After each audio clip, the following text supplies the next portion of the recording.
যদি আমার একটা চা বাগানের শ্রমিকের ছেলে মেয়ে আইসা বলে যে ব্যারিস্টার এখন অনেক হইছে,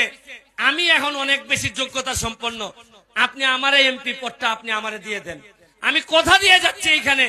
সবচেয়ে খুশি হব আমার ছেলে পরবর্তীতে এমপি না, চা বাগানের কোন ছেলে মেয়ে যদি এমপি হয় আমি সবচেয়ে বেশি খুশি হব। তাইলে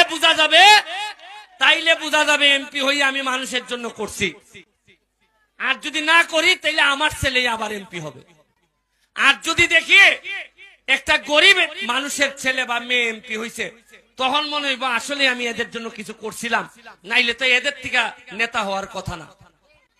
আমি আপনাদেরকে আবারও, লিটন এখানে অনেক কষ্ট করছে,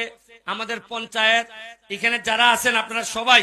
আমার নির্বাচনে অনেক কষ্ট, আমি আপনাদেরকে তো কিছুই দিতে পারবো না, দোয়া ছাড়া আশীর্বাদ ছাড়া আপনাদেরকে কিছুই দিতে পারতেছি না, তারপরও চেষ্টা করব